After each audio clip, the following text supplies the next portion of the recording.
Benvenuti nel video dedicato a Titicada L2 e alla pagina Modifica.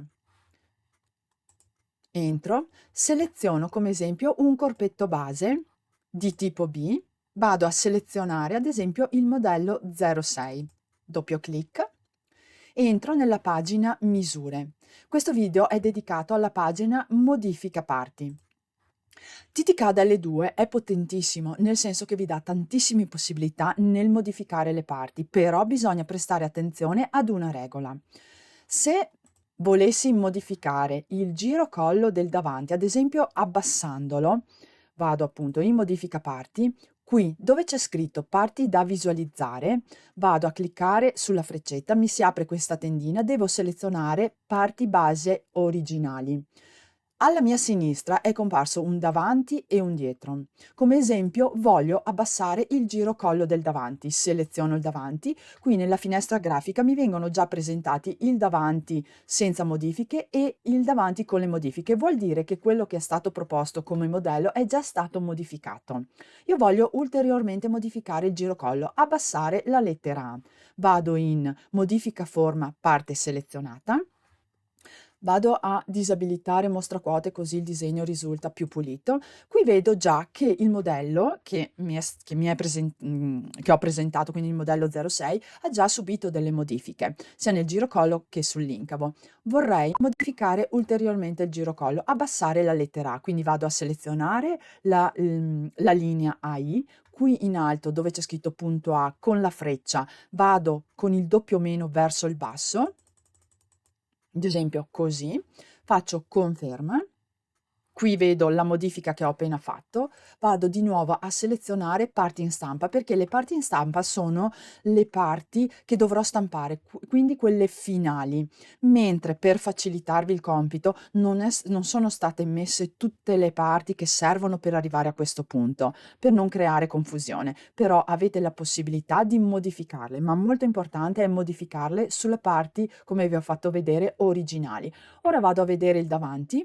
Ecco qua che ho il davanti con il girocollo modificato e una cosa molto importante, avendo modificato la parte originale, tutte quelle che devono seguire il girocollo, come in questo caso la paramontura, ha seguito lo spostamento senza dover far niente. Chiudiamo. Un altro esempio, usiamo un corpetto con manica kimono, ad esempio questo con il cappuccio. Entriamo. Mi si presenta così. Anche qui, per qualche motivo, voglio abbassare il girocollo. Vado in modifica parti, anche qui vado a selezionare le parti originali, trovo un davanti e un dietro, seleziono il davanti, clicco modifica forma, anche qua voglio abbassare il girocollo.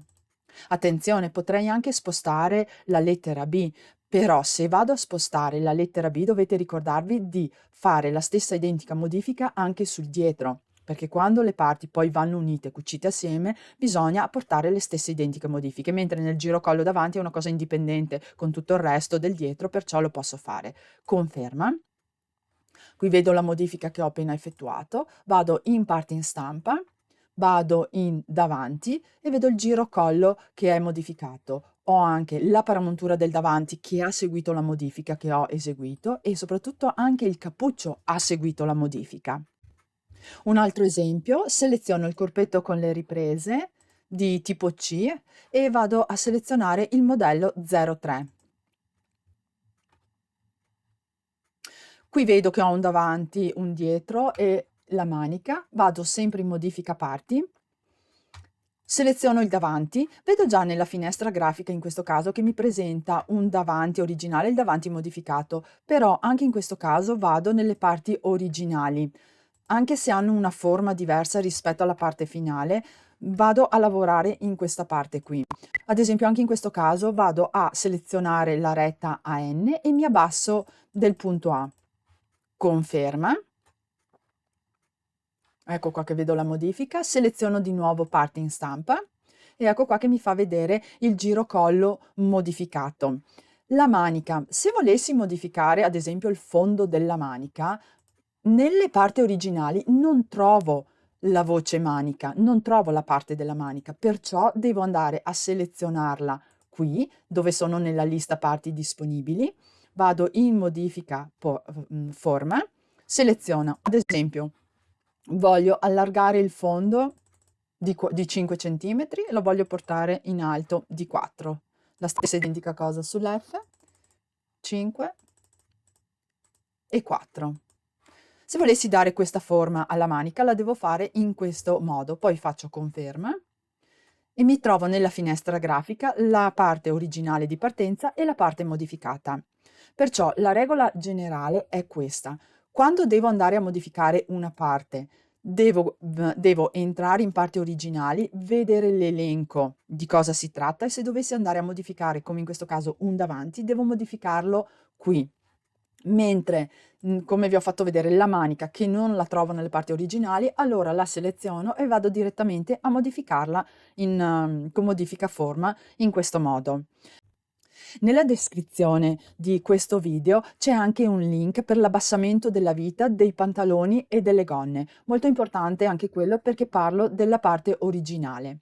Spero di esservi stata utile, ai prossimi video. Ciao ciao!